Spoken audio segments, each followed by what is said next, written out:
প্রতিদিন যত কথা বলা হয় তার মধ্যে থেকে আরো এক ধরনের বাক্য নিয়ে এই ভিডিওটা।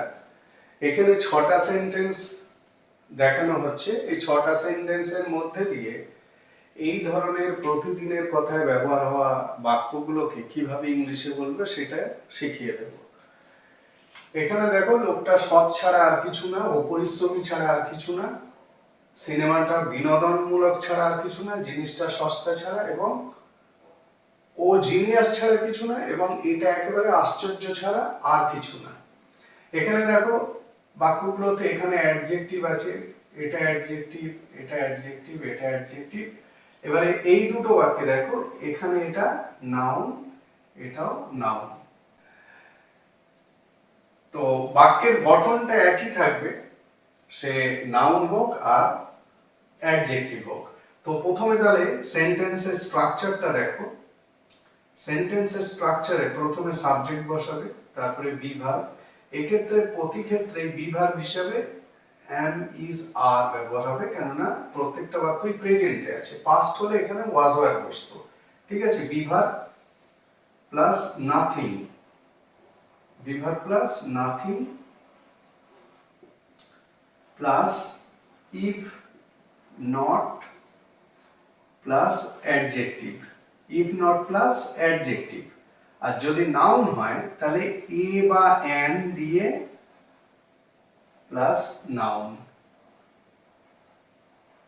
ঠিক আছে, এ অ্যান প্লাস নাউন, মানে নাউন বসাবে তার আগে এ বা অ্যান বসাবে।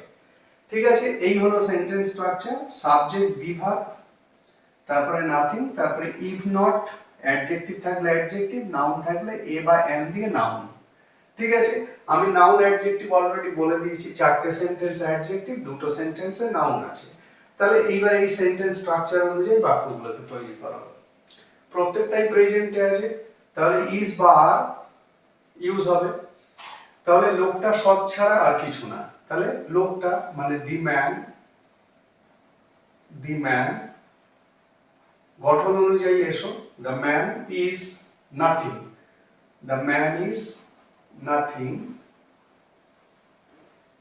তারপরে দেখো ইফ নট, এখানে দেখো adjective, if not honest, adjective. ঠিক আছে, তাহলে কি বলবে? The man is nothing if not honest, লোকটা সৎ ছাড়া আর কিছু না, ও পরিশ্রমী ছাড়া আর কিছু না।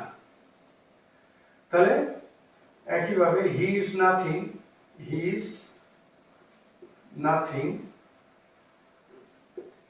If not hard working.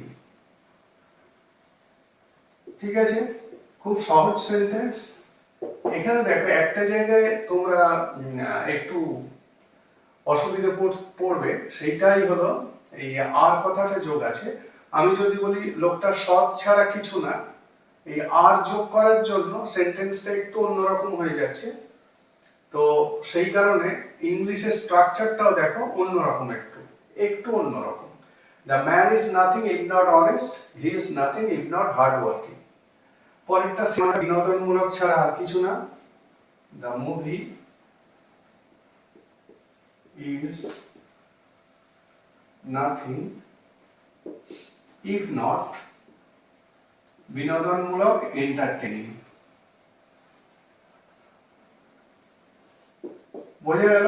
খুব সহজ বাক্য, কিন্তু প্রতিদিনের কথায় ঘরোয়াভাবে খুব বেশি ব্যবহার হয়। জিনিসটা সস্তা ছাড়া আর কিছুই নয়। তাহলে the thing is nothing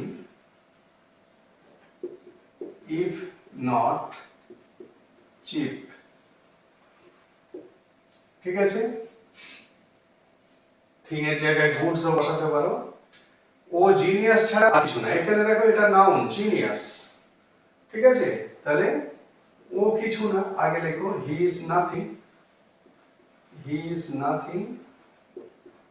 if not a genius.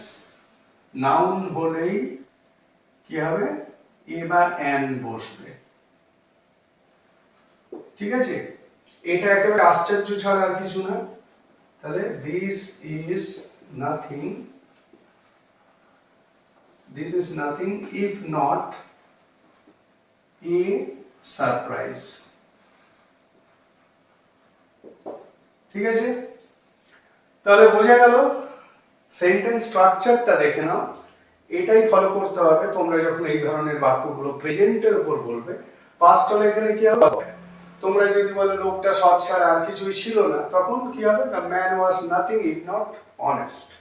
বোঝা গেল, ইজটা তখন ওয়াজ হয়ে যাবে, আর কোনো চেঞ্জ নেই। তাহলে এই ধরনের অতি পরিচিত ঘরোয়া বাক্যগুলোকে এই রকম ভাবে ইংলিশে বলবে।